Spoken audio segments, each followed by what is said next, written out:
بسم اللہ الرحمن الرحیم۔ شروع اللہ کے نام سے جو بڑا مہربان نہایت رحم والا ہے۔ اللہ والے کی جانب سے اللہ والوں کے لیے خاموشی اختیار کر لینا دب جانے کی علامت نہیں ہے، ترجیحات کا فرق ہے۔ ہر بات اور ہر بندہ جواب دینے کا مستحق نہیں ہوتا۔ اگر کسی کو تکلیف دے کر بھی سکون کی نیند سو لیتے ہو تو پھر ضمیر کا جنازہ پڑھ لو، کیونکہ وہ مر چکا ہے۔ جو لوگ اپنے غصے اور ناراضگی کا اظہار کر دیتے ہیں ان سے گھبرایا کرو، کیونکہ وہ سچے ہوتے ہیں۔ ہر عبادت کی قضا ہے، لیکن انسان کا دل توڑنے کی قضا نہیں ہے۔ اگر آپ کی آنکھ خوبصورت ہے تو آپ کو دنیا اچھی لگے گی، لیکن اگر آپ کی زبان خوبصورت ہے تو آپ دنیا کو اچھے لگیں گے۔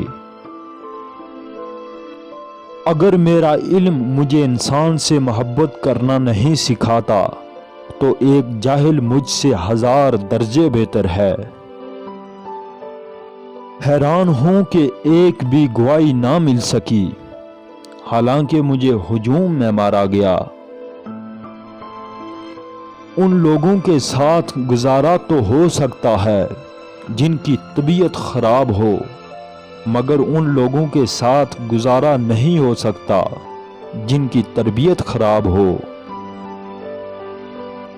جب آپ اللہ تعالیٰ کی خاطر اپنے آپ کو برائی سے دور رکھتے ہیں تو وہ آپ کو دوسروں کے ہاتھوں رسوا نہیں ہونے دیتا۔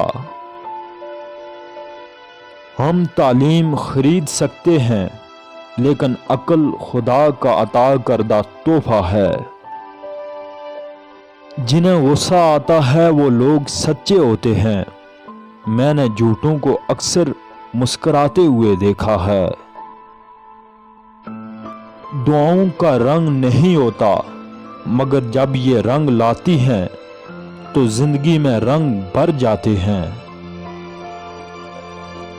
انسان وہ چیز ہے جو اکڑ جائے تو ٹوٹ جاتا ہے، اور اگر جھک جائے تو بلندیوں پر پہنچ جاتا ہے۔ کسی کا اتنا دل نہ دکھاؤ کہ وہ اللہ کے سامنے تمہارا نام لے کر رو پڑے۔ جب فیصلے آسمان سے ہوں تو زمین والوں کی وکالت نہیں چلتی۔ وہ شخص کامیاب نہیں ہو پاتا جس شخص کے ذہن میں ناکامی کا خوف کامیابی کی چاہت سے زیادہ ہو۔ محنتی شخص کے سامنے پہاڑ کنکر ہے، اور قائل انسان کے سامنے کنکر پہاڑ ہے۔ لوگ اچھا پڑھنے اور اچھا لکھنے کو قابل انسان سمجھتے ہیں، جبکہ قابل انسان تو وہ ہے جو اچھا سوچے اور اچھا بولے۔ لوگوں کو اتنی ہی اہمیت دو جتنی وہ تمہیں دیتے ہیں۔ کم دو گے تو مغرور کہلاؤ گے، اور زیادہ دو گے تو گر جاؤ گے۔